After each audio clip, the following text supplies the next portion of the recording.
ঠিক আছে, তোর কথায় আমি বুঝতে পারলাম জীবনে একজন গুরুর দীক্ষা নেওয়া একান্ত প্রয়োজন।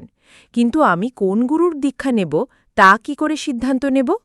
আমাদের দেশে তো সাধুগুরু ঠাকুর দেবতার অভাব নেই। তাদের মধ্যে কে সঠিক গুরু আমার জন্য তা বুঝব কিভাবে? প্রায় 1 ঘন্টা নানা প্রশ্নের উত্তর দেবার পর আমার এক দিদির মুখ থেকে এই উক্তি বের হল। বললাম, জীবনের কোন প্রয়োজন পূরণের উদ্দেশ্যে দীক্ষা কেন নিতে চাস, সেই প্রয়োজনটা আগে ঠিক কর। তারপর নিজেই বুঝতে পারবি কোন গুরুর কাছে দীক্ষা নিতে হবে। গুরু নির্বাচন করার জন্য শাস্ত্রজ্ঞ পণ্ডিত হওয়ার প্রয়োজন নেই। সাধারণ সাংসারিক বুদ্ধিতেই তা অনুধাবন করা যায়। প্রত্যুত্তরে দিদি জবাব দিল, সব গুরুই তো সমান। দীক্ষা তো জীবনের মঙ্গলের জন্যই নেওয়া, তাই যে কোনো গুরুর দীক্ষা নিলেই তো হলো। প্রথমত, সব গুরুই সমান কথাটা সম্পূর্ণ ভুল। সব গুরুই আমার নিকট সমান শ্রদ্ধার, সমান নমস্য হতে পারেন, কিন্তু তাই বলে সবাই সমান ভাবাটা ভুল। আমার নার্সারি স্কুলের শিক্ষককে দেখলে আমি যে শ্রদ্ধা ও সম্মানের সহিত প্রণাম করি, আমার ইউনিভার্সিটির প্রফেসরকেও তাই করি। দুজনেই আমার কাছে সমতুল্য। কিন্তু নার্সারির শিক্ষকের যোগ্যতা দক্ষতা আর ইউনিভার্সিটির প্রফেসরের যোগ্যতা দক্ষতা সমান সমান নয়। দুজনকে সমান ভাবলে ভুল হবে। আমার পাশের বাড়ির তিলক কাটা কুলগুরু আর ভগবান শ্রীকৃষ্ণকে যদি আমি একই স্তরের ভাবি, তবে তা আমার বোকামি ছাড়া কিছুই নয়। তাই সব গুরুকে এক পাল্লায় মাপার ভুল করো না দিদি। দ্বিতীয়ত, দীক্ষা জীবনের মঙ্গলের জন্যই নিতে হয়, সেটা ঠিক। জীবন তো বহুধা বিস্তৃত এবং মঙ্গলও বহুবিধ। কোন প্রকারের এবং কতটুকু মঙ্গল তুমি চাও তা আগে স্থির করো। দীক্ষা নেওয়ার অর্থই হল দক্ষতা অর্জনের রাস্তায় প্রবেশ। তুমি কোন বিষয়ে কতটুকু দক্ষ হতে চাও তা আগে ঠিক করো, তবে তুমি সঠিক গুরুর খোঁজ পাবে অনায়াসে। কি বলছিস? এক এক গুরু এক এক বিষয় দক্ষ করে তোলে? আমি তো জানি সব গুরুর আধ্যাত্মিক সাধনায় অগ্রসর হতে সাহায্য করে। ঠিক তাই দিদি, তুমি যদি সঙ্গীতে দক্ষ হতে চাও তবে নিশ্চয়ই যিনি সঙ্গীতে সর্বোচ্চ দক্ষ সেই গুরুর আশ্রয় নেবে। যদি ফুটবল শিখতে চাও তবে যিনি সর্বোত্তম ফুটবল কোচ তার কাছেই যাবে। ঠিক তেমনি গুরুর দীক্ষা গ্রহণ করার ক্ষেত্রেও দীক্ষা গ্রহণ আর স্কুলে ভর্তি হওয়া একই ব্যাপার। একটাতে বাংলা, ইংরেজি, অঙ্ক ইত্যাদি বিষয় পুঁথিগত বিদ্যা শেখানো হয়, আরেকটাই জীবনের শিক্ষা দেওয়া হয়, মানুষ হওয়ার শিক্ষা দেওয়া হয়, সংসারে চলার কায়দা শেখানো হয়। আধ্যাত্মিকতা মানে জীবনের উদ্দেশ্যকে জানা, জীবনের চরম সত্যকে উপলব্ধি করা, জীবনের কারণকে জানা, আর জীবনের বাস্তববোধ ছাড়া, সংসারের ঘাত প্রতিঘাতে সঠিকভাবে চলার শিক্ষা ছাড়া এই আধ্যাত্মিকতা অধরা। তুমি যদি বুজরুকি, বাটপাড়ি, লোক ঠকানো ব্যবসায় দক্ষ হতে চাও তবে সেই বিষয়ে পারদর্শী অনেক অনেক গুরু আমাদের দেশে পাবে। তারা নিজেকে গুরু, ভগবান বা অলৌকিক ক্ষমতা সম্পন্ন ঈশ্বর প্রতিপন্ন করার জন্য মুখে নানা রং মেখে, নানান চিহ্ন এঁকে, মাথায় বাহারি পাগড়ি ও নানান রংবেরঙের ঝলমলে পোশাক, বিভিন্ন আকৃতির মালা গলায় ঝুলিয়ে, হাতে ত্রিশূল নিয়ে নিজেকে অদ্ভুত দর্শন প্রতিপন্ন করে টিভিতে, পত্রিকায়, বিজ্ঞাপনে প্রতিনিয়ত নিজেদের নানাভাবে বিজ্ঞাপিত করে বেড়ায়। নিজেদের মহান শক্তিশালী প্রমাণের জন্য নিজের সম্পর্কে নানা গাল ভরা অলৌকিক গল্প বলে বেড়াবে,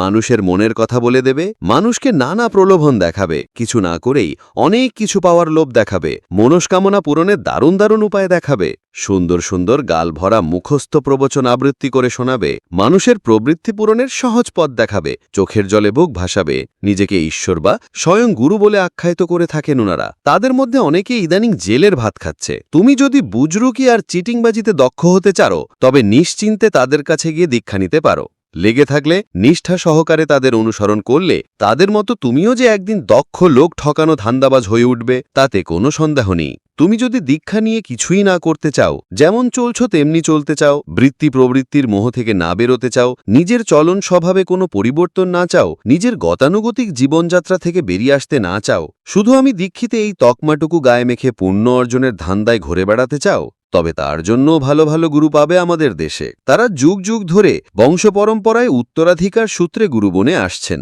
কোনো সাধনা তপস্যা করতে হয় না, নিজের চলাবলা জীবনযাত্রাকে নিয়ন্ত্রিত করার কোনো প্রয়োজন নেই। বৃত্তি প্রবৃত্তির বন্ধনে আবদ্ধ থেকে স্বয়ং হাবুডুবু খেলেও তারা গুরু। তাদের রক্তেই নাকি গুরুগিরি প্রভাসিত হয়। তারা সহজ সরল মানুষকে দীক্ষা দিয়ে নিজের পা ধোয়া জল পান করায়, নিজের সেবা শুশ্রূষা করায়, নিজে মাছ মাংস পেঁয়াজ রসুন সব খেয়ে তার সপক্ষে নানা যুক্তির অবতারণা করে শিষ্যদেরও তা খেতে উৎসাহিত করেন।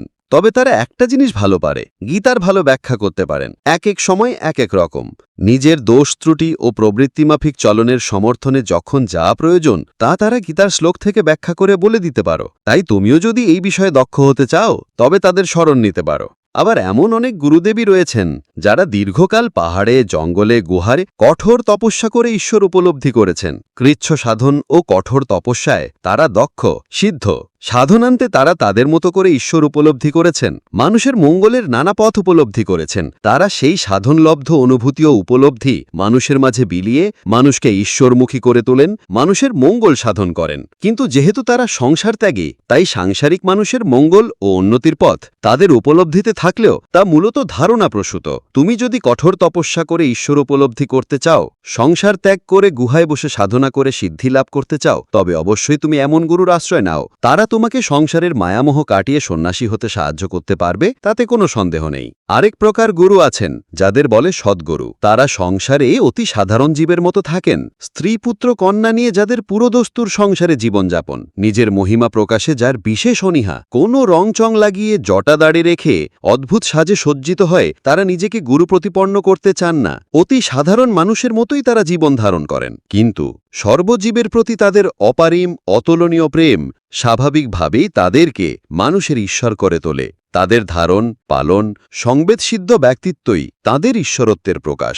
কোনো অলৌকিক বুজরুকিতে তারা বিশ্বাস করেন না, কিন্তু কিভাবে চললে মানুষ আদর্শ সঙ্গতিপূর্ণ জীবনের অধিকারী হয়ে উঠতে পারে তা ওনারা নিজে আচরণ করে শিখিয়ে থাকেন। মানুষের জীবনের সমস্যার সমাধানের বাস্তবভিত্তিক ও বিজ্ঞানসম্মত উপায় বলে যান। তারা বলেন, ধরো, করো, হও, পাও। তাদের জীবনচলনাই তাদের ধর্মগ্রন্থ। ছলে বলে কৌশলে সর্বজীবের মঙ্গলই তাদের একমাত্র উদ্দেশ্য। তারা সাম্প্রদায়িকতার ঊর্ধ্বে থাকেন। সমগ্র বিশ্বের সমগ্র মানবজাতি তাদের অনুসরণ করে বাঁচা বাড়ার পথে এগিয়ে যেতে থাকে। পূর্ববর্তী যত যত অবতার গুরু আছেন সকলকেই তিনি স্বীকার করে যুগোপযোগী বিধান দিয়ে যান। তার অনুশাসনবাদী, তার আশীর্বাদ। তারা কাউকে পরিত্যাগ করেন না। যত যত পাপী তাপী জ্ঞানী পুণ্যবান ধনী গরিব সকলেই তার আশ্রয় প্রশ্রয় পায়। তিনি কারো বৈশিষ্ট্য ক্ষুণ্ণ না করে তাকে উন্নতির পথে তুলে ধরেন। দেশ ও কালের সীমা ছাপিয়ে তিনি বিশ্বের সকলের জীবনের আদর্শ হয়ে ওঠেন। তুমি যে যুগে বেঁচে আছো সেই সময়ের যিনি যুগোপযোগী সদ্গুরু, তুমি তারই দীক্ষা নাও। ছেলের স্কুলে টেক্সট বই কেনার সময় যেমন বইটির সর্বশেষ সংস্করণই কিনতে চাও, কারণ এই সর্বশেষ সংস্করণে পূর্ব সমস্ত সংস্করণে তথ্যাবলীর সাথে নতুন অত্যাধুনিক সব তথ্যাবলী সন্নিবেশিত আছে, তেমনি সদ্গুরুদের মধ্যে সর্বশেষ যিনি, তাকে গ্রহণ করলে পূর্ব সব সদ্গুরু ও অবতারদেরও তার মধ্যেই পাওয়া যায়। তুমি তারই দীক্ষা নাও, বাঁচা বাড়ার প্রকৃত রাস্তা পাবে। তাকে ধরলে গুরুত্যাগের কোনো প্রশ্ন নেই, বরং পূর্বে তুমি যে গুরুর আশ্রয়ে ছিলে তার সার্থকতা আসে। ছেলেকে স্কুলে ভর্তি করানোর সময় তুমি এমন স্কুলই খোঁজো যে স্কুলের শিক্ষকরা নিয়মিত ক্লাস নেয়, পরীক্ষার খুব কড়াকড়ি, খুব পড়াশোনা করতে হয়, ডিসিপ্লিন মেনে চলতে হয়, পরীক্ষায় প্রতি বছর বেশিরভাগ ছাত্র ভালো রেজাল্ট করে। নিশ্চয়ই তুমি এমন স্কুলে ভর্তি করাবে না যে স্কুলে ভর্তি হলেই চলে, পড়াশোনা না করলেও চলে, ডিসিপ্লিনের কোনো বালাই নেই, শিক্ষকরা ঠিকমতো ক্লাস নেয় না, পরীক্ষায় বসলে পাস মার্ক দিয়ে উঠিয়ে দেওয়া হয়। তেমনি দীক্ষা নেওয়ার সময়ও এমন গুরুরই দীক্ষা নাও যেখানে অনুশীলন করে করে যোগ্য হয়ে ওঠার সুযোগ খুব বেশি, যেখানে অনুশীলন ও অনুশাসনের খুব কড়াকড়ি, যেখানে শিক্ষক প্রতিটা ছাত্রকে যোগ্য দক্ষ করে তোলার জন্য তৎপর।